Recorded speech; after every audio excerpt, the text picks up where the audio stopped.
homenagem que me toca profundamente. Por falar em toca, podem tocar.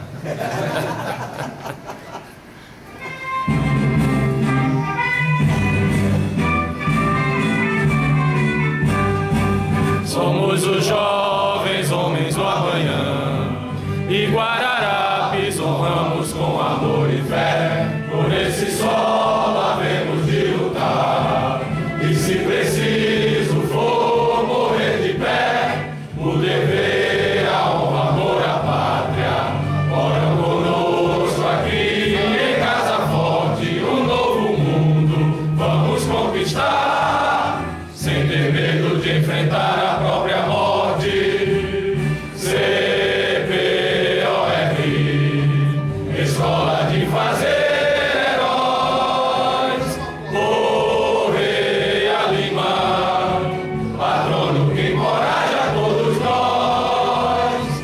Nós da reserva, do exército da pátria e do dever, vamos batalhar, vamos combater em defesa do Brasil. CPOR,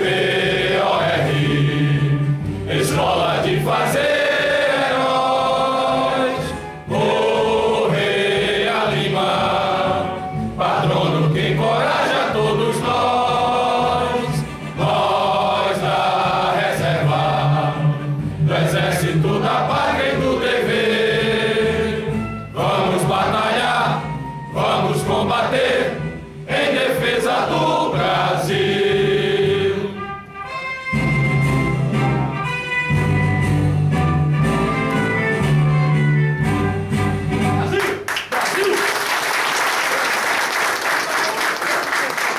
Deixei de passar para meus filhos e netos que se trata realmente de uma escola.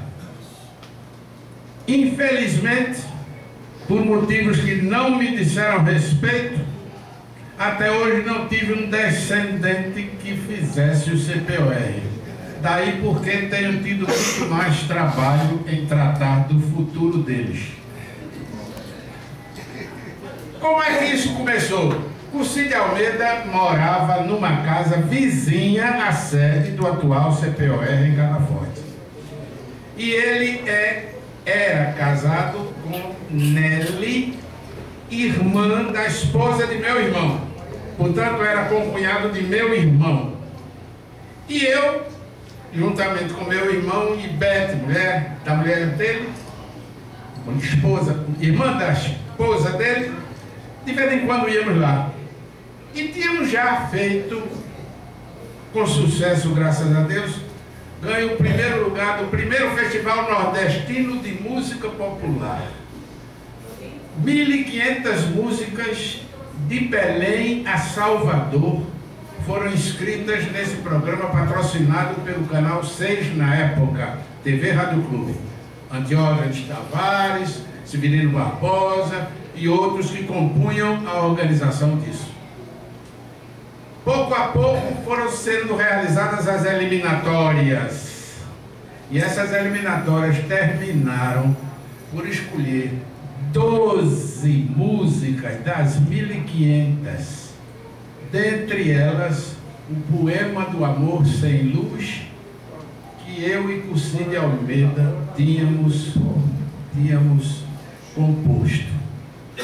Eu não vou entrar em detalhes porque é uma longa história. Foram duelos maravilhosos entre nós, os participantes da Bahia, de Fortaleza, inclusive Fagner com aquela música com a qual fez sucesso depois,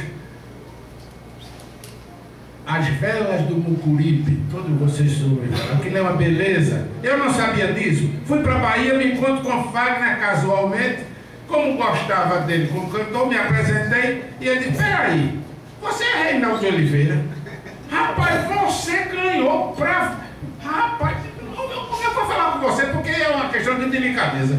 Então, confraternizamos ali. Eles me identificando como o autor da música que puseram abaixo justamente As Velas do Mucuripe. E demos uma boa camaradagem. Mas o Cid me chamou então para fazer essa música. Você tinha facilidade, um grande violinista, mas também tocava o seu piano. Já havíamos composto essa música com a qual ganhamos o primeiro lugar.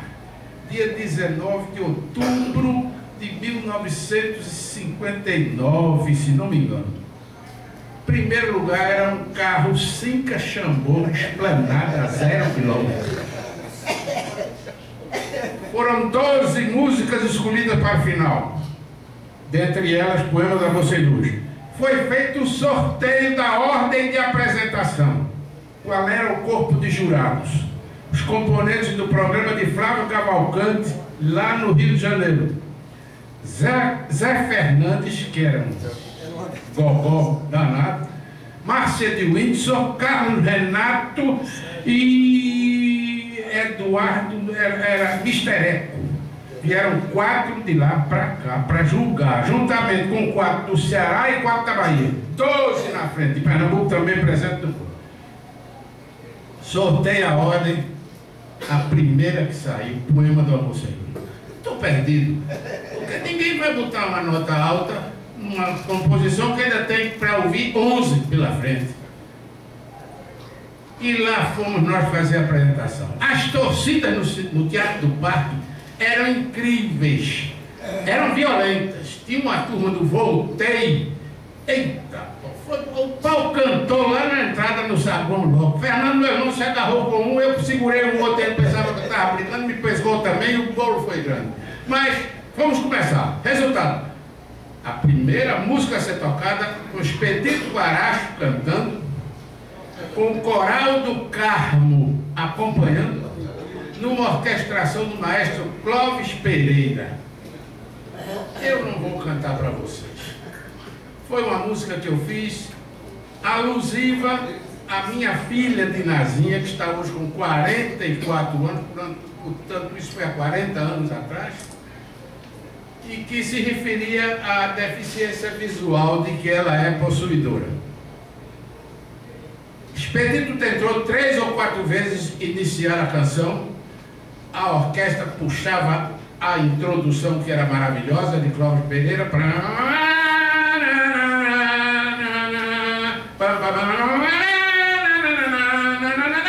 Aí a vaia comia, maior do que a de ontem. E então a gente parava, começava de novo, recuava e tal, mandava fazer calma, então, programa transmitido pelo Canal 6 TV Rádio Clube, com repercussão na Bahia, no Ceará, nas retransmissões. Finalmente eu despedi, puxe e continue. E ele puxou e continuou. A música realmente era bonita e acabou contaminando o povo. Teve uma nota cujo total somava, digamos, 8,8. Eu estou perdido. Vocês podem imaginar o que foi a emoção de nós ouvirmos música após música. Zé Fernandes, 6, 7, 8, Maestro Vicente Fittipaldi, tá, que era daqui, Zé Cochicho, que era daqui, 9, e assim, a segunda nós ganhamos, e ganhamos a terceira, e ganhamos a quarta, e aqui ganhamos até a 10ª. Fomos primeiro lugar, graças a Deus. Então, este fato de nós termos nos tornado parceiros abriu as portas para ele, que ouvia todo dia de manhã, que acordava verdade superior, e eu lá de noite também ouvindo o fechamento. Eu não sei mais como é o toque do fechamento, 9 horas da noite. Mas vamos fazer uma música do Superior, vamos fazer. E ali, nessa noite, nós começamos a fazer. A letra, claro, que durou mais um pouco. Eu também participei um pouco da música e ele também da letra. Eu sei que com umas 2 ou 3 semanas a música estava completa. E Cussi foi um herói, porque ele pegou essa música, fez a orquestração toda, enviou para o Ministério da Guerra, que foi aprovado pelo Ministério da Guerra como a canção do CPUR do Recife, com a publicação mundial de Pernambuco, primeira página. Decreto de Ministério da Guerra, e até hoje, graças a Deus eu tenho o prazer de ouvir como vi agora tudo isso. Mas essas coisas que mexem com a gente, como eu disse, trazem o CPOR de então. Trazem a velha infantaria que pertence ao comandante do CPOR, Paulo Cícero. Se ele não fosse infante, talvez eu não estivesse aqui. A verdade é que tenho participado de muitas coisas aqui no CPOR com todo prazer e procuro evocar dentro de mim, dando a mim mesmo como exemplo, tudo que eu aprendi no CPOR. Quando eu falo escola de fazer heróis, é no melhor sentido. Heróis aí é abrangente. Todos nós vencemos na vida, mas pode ficar certo de que lá está o conjunto de lições que nós recebemos, a bravura que eu presenciei, e aqui eu não quero que haja partidarismos políticos nem coisa nenhuma. Nós tínhamos como chefe da infantaria o coronel, o capitão Hélio Albuquerque Melo. E o vice era o capitão Villoc. Não é vice, é Villoc, Darcy Ursmar Villoc. Não é sub, não é vice, é sub. Subentendo. Então, na verdade, eu nunca me esqueço de Villoc indo aqui a pé conosco, de Casa Forte à aldeia a pé, chegando lá com os dedos e os pés cheios de bolhas, mas dando um exemplo a nós de como devíamos suportar as agruras para poder entender o nosso valor. O CPOR, para mim, nós fizemos 4 idas à aldeia a pé, 48 quilos nas costas de equipamento. Eu cheguei numa das vezes, não vou dizer o nome da pessoa, mas era um companheiro infante também, que não suportou, e eu disse, me dê. E eu cheguei com os meus equipamentos e o dele, até as 2 filas, com passo de estrada, passando todo mundo, eu numa ponta de fila e Walter Monteiro Remígio de Oliveira da Infantaria também, já falecido, na outra ponta, para tomar o tonel de café e pão que tinha às 5h30 da manhã em aldeia, para as 2 filas das 4 armas da época: infantaria, artilharia, engenharia, que era o primeiro ano que tinha, e serviço de intendência, com o saudoso Sebastião Vasconcelos, meu companheiro de teatro, que foi ator da Rede Globo, que morreu há um ano, que era maravilhoso, e eu com ele fizemos miséria num show, lá mesmo no CPOR, dali de Casa Forte. Quando voltamos, no fim de tudo, nós fizemos um show que foi um sucesso. Mas deixa pra lá, isso é outra coisa. A ideia da música e da letra floresceu. Tivemos o prazer de ver essa letra escrita nos muros de lá do CPOR. Eu apelo para que na reforma que vai ser feita, haja um cantinho lá para escrevê-la no muro de novo. Não sei por que passaram a tinta por cima, mas tudo bem, continuo com ela na cabeça. Isso é importante para todos nós, porque a gente cultiva esse tipo de vida que a gente levou. As lições que eu levei, eu vou dizer uma aqui agora, talvez tenha até companheiro meu da época, no auditório do quartel lá de aldeia, o general americano Freire, que era o chefe, era o comandante da 7ª região militar na época, assim chamada, e não o quarto exército, ao final reuniu todos, eu fiquei na primeira fila. E ele de repente falou, havia a guerra do Vietnã na época. E nós estávamos quase que praticamente fazendo aqueles exercícios para nos habilitar a uma possível ida de um contingente para a guerra da Coreia. E eu achava que aquilo ali, aquele treinamento, depois de muito tempo, não teria valor para nós. E eu então, quando ele concedeu a palavra a quem quisesse falar, que eu estava na primeira fila, aluno Reinaldo da Rosa Borges de Oliveira, número 48, curso de infantaria, pede licença para falar. concedido. Eu estou intrigado, comandante americano Freire, com a verdadeira necessidade de nós estarmos realizando tantas idas e vindas de 48 quilômetros do Recife, daqui ao Recife, para uma possível composição de um contingente para ir à Guerra da Coreia. Não acha que isso nos vai se diluir com o tempo e nós já não teremos mais vantagens em ter feito esses exercícios? Meu jovem, ouça o que lhe vou dizer. Nós aqui não estamos educando o seu físico, estamos educando o seu espírito.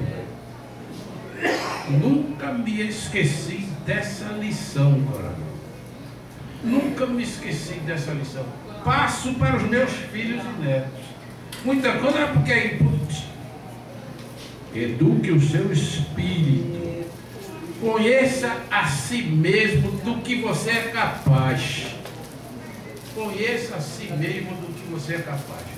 Essa foi uma das lições máximas que eu tive lá. A canção do CPOR. A maneira como eu tenho sido agraciado com chamados às manifestações cívicas do CPOR, pelo coronel e pelos antecessores, que eu na brincadeira dizia, pela nação nipônica que passou pelo CPOR e os vários japoneses que comandaram o CPOR. Isso ficou na minha memória. Hoje eu tenho muita honra de tê-los ao meu lado, poder passar-lhes essa experiência que eu vivi, mas cumpri religiosamente todas as marchas de 4 quilômetros, 8 quilômetros, 16 quilômetros, 24, 32 e 41. Eram nossos treinamentos. Vamos para frente. Segundo assunto, me pediram para falar sobre a Copa. Epa! A Copa de 1950. Eu soube que saiu agora um e-mail de uma senhora que saiu na televisão lá em casa quando eu ia sair. Minha mulher me chamou, vem ver isso aqui. Uma senhora mandou um e-mail. Estou sem poder olhar para o meu cachorro dentro de casa. É o pastor alemão. Eu estava no CPOR durante as eliminatórias, digamos assim, durante os grupos que disputaram a Copa do Mundo 50. Mas no dia 16 de julho de 50, eu tive permissão, ou tivemos todos permissão para vir de aldeia para cá. Eu vim num automóvel e aqui então eu fui assistir a derrocada pelo rádio do time do Brasil no 2-1. E não me esqueço até hoje daquele time maravilhoso que deu de 6-1, de 7-1 também, na época na Espanha, e mais 1 ou 2, e empatou no Pacaembu, e 2-2 com a Suíça, se não me engano. Esse pontinho foi que nos estragou tudo. Fomos para a final de uma maneira, eu digo, quase trágica. O time foi juntado na véspera e foi fotografado como o time que seria campeão no dia seguinte. A confiança era um negócio acima de qualquer coisa para jogar contra o Uruguai. Barbosa, Augusto e Juvenal. Bauer, Danilo e Bigode. Bauer, Danilo e Bigode. Friaça, Zizinho, Ademir, Jair e Chico. Gol de Friaça. Eu sabia isso de cor. Que dificuldade que eu tive de decorar o atual time. Acho que se passou com vocês também. Ninguém conseguiu decorar. É bom esquecer. Acontece que eu me lembro do lance. Dos dois lances, quase um cópia do outro. Diziam todos que nós íamos fazer cabelo, barba e bigode. Infelizmente não fizemos bigode. Bigode foi o Ralph esquerdo, vou chamar de Ralph esquerdo, lateral esquerdo, que perdeu 2 bolas para Didia, ponta direita do Uruguai. Perdeu e lá veio ele, e Barbosa tentou fechar o canto, levou um chute rasteiro, passou raspando a trave, 1-1. Friaça tinha furado aos 16 minutos do segundo tempo o gol do Brasil, 1-0. Nós jogávamos pelo empate. Até essa hora ainda éramos campeões. Faltava, eu acho que 6 ou 7 minutos, o lance foi o mesmo. O tal do Didia, que morreu recentemente, driblou de novo o bigode e lá veio, chutou do mesmo jeito, no cantinho. Barbosa aceitou da mesma maneira. E eu me lembro, não havia televisão, mas o cinema mostrou Danilo chorando no meio de campo, o Maracanã todo completamente calado. Muito pior, curiosamente, do que sucedeu ontem. Ontem a coisa foi tão contundente, tão avassaladora, que fez com que nós não tivéssemos nem coragem de dizer: oh, mas podia ter feito isso. Não tinha nenhum podia ter feito. Não tinha nenhum podia ter feito. Podia ter posto fulano deitado na ponta, o William entrar, não botava Bernardo, ficou... Não tinha coisa nenhuma a fazer, não. A coisa foi impressionantemente massacrante, a ponto da gente não poder dizer fulano foi o culpado. Vamos aceitar a responsabilidade de Filipão, que assumiu, não tinha outra coisa a fazer, coitado. Mas o nosso time, não vamos entrar em detalhe, que eu não vim falar disso. Agora, a Copa de 50, até ontem, era considerado um grande trauma que o povo brasileiro havia sofrido em Copa do Mundo. No ano seguinte, 54, se não me engano, foi na Hungria ou qualquer coisa assim, nós fomos logo nas quartas de final e a gente ficou. Nem entramos na quarta de final, nós estávamos de final e ficou. Depois de 58, na Suécia, em Gotemburgo, maravilhosamente, fomos campeões mundiais. O gol de Pelé, 5-2, foi uma beleza. Vi tudo isso no dia 28 de junho daquele ano. Foi o meu presente de aniversário que eu recebi. Sem esquecer o pernambucano Vavá, o Leão de Raçudo. Não, mas peraí. O Leão de Raçudo foi depois que o Mazola saiu, que jogou o primeiro jogo. Tem outras coisas, a gente conversa depois. Mas, em tudo isso, parece que nos resta a nós, brasileiros, a consciência, e eu diria até mesmo a educação doméstica de ter agido como agimos ontem. Do mesmo modo que agimos em 1950. De lá para cá já nos encontramos outras vezes com os mesmos grupos daquela época, mas aquela marca histórica ficou. A de ontem, eu não sei, mas eu acho que nós não temos nem coragem de conversar, porque não vamos chegar a nenhuma conclusão. Não vamos chegar. Vamos disputar o terceiro lugar.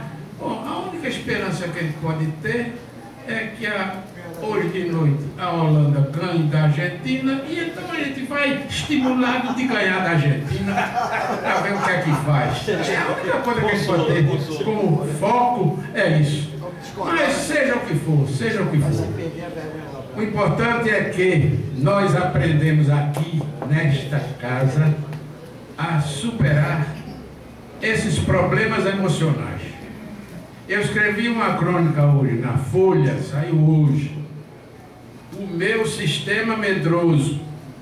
Não é sistema nervoso, não, é sistema medroso. Mas isso eu escrevi sábado e digo lá: estou escrevendo antes do resultado do jogo Brasil-Alemanha. Deus queira que meu sistema medroso esteja em ordem hoje, quarta-feira. Está meio. Mas a gente aprendeu aqui, nesta casa, a enfrentar problemas, como aquele que eu falei, das marchas a que éramos obrigados todos, como na época 1950, guerras ameaçadoras para nós, e sim guardando dentro de nós aquilo que o general americano Freire me disse naquela tarde: nós não estamos educando o seu físico, nós estamos educando o seu espírito. E é esse espírito,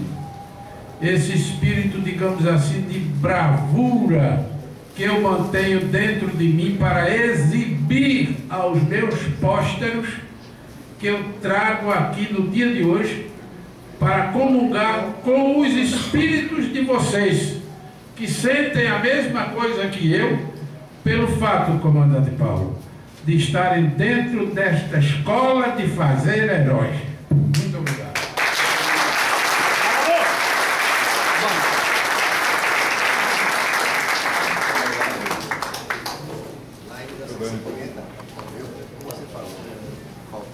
Com a teatralidade como todos puderam notar, a teatralidade da maneira de se expressar do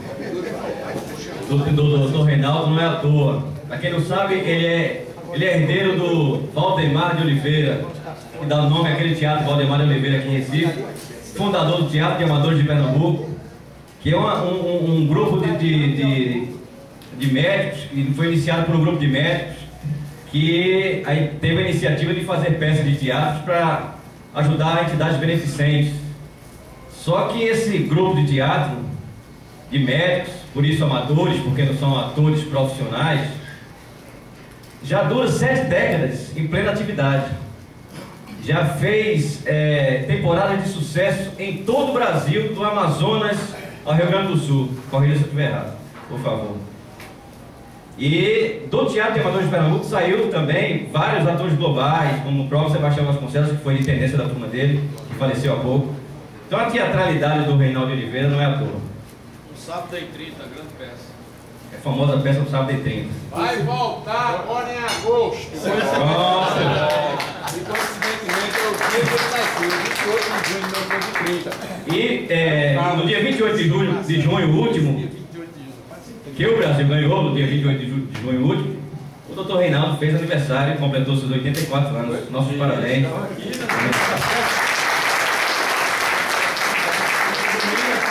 Eu queria só informar que hoje nós estamos iniciando uma ação. É o primeiro almoço da ORI que está sendo transmitido ao vivo para o mundo todo. A sua palestra foi transmitida ao vivo para o mundo todo, tá? Então, é a primeira ação da ORI em homenagem ao senhor. Eu não vou cortar nada, foi perfeito. Ao vivo se vira no estreito, não tem como cortar. Doutor Reinaldo, gostaria que o senhor viesse aqui à frente para presentear o senhor. Homenagem da ORI.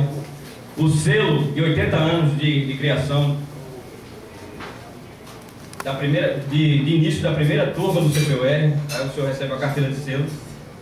O CD com a canção, com slides, com as fotos, e uma camisa da nossa associação do senhor. Vamos tirar uma foto.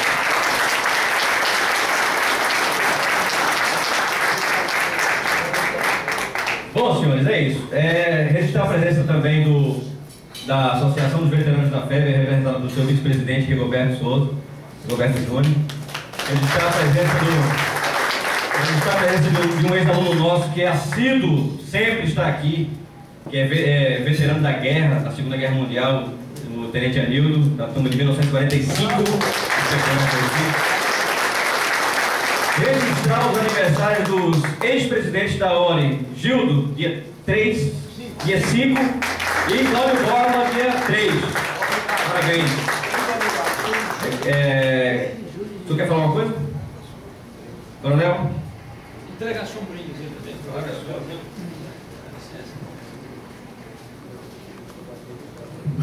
Inicialmente, quero elogiar nosso palestrante e ressaltar aqui para os alunos presentes que os valores que nós tanto ressaltamos em nossas formaturas são esses que permanecem para sempre. Então, os valores aqui que o doutor Reinaldo de Oliveira ressaltou em sua palestra são esses que nós comentamos lá em nossas formaturas, que vocês vão sair também no final do ano com eles. Isso é que é importante, é o que nós falamos sempre, que o Exército progride, o Exército evolui, armas mais modernas. Agora, os valores são os mesmos, desde Paraguai, desde a Guerra do Paraguai, da Tríplice Aliança. Muito obrigado. Então é isso. Lembrando que o próximo almoço será dia 14 de agosto. Convidado será o General Santa Rosa. Quem não conhece, o General Santa Rosa ficou famoso. É um general da reserva famoso pela sua coragem e lucidez nas palavras. Sim, e no final do ano, de 3 a 9 de novembro, ocorrerá o Encontro Nacional dos Oficiais R2 do Brasil. Então, de 3 a 9 de novembro, em Belém. Todos estão convidados. Está na hora de comprar passagem, está barato. Mais alguma coisa? É importante informar isso. Antes da reunião nacional, agora dia 23, de 24 a 26 de julho, próximo, agora semana que vem, desse mês, reunião de presidentes, de todos os presidentes de AORs do Brasil, tá? Então a liderança nacional dos oficiais R2 estará reunida com o comando do Exército e o Ministério da Defesa. Então, em Brasília, de 24 a 26 de julho agora. À volta, eu vou repassar para os senhores o que foi discutido. Senhores, muito obrigado pela presença. Vamos almoçar.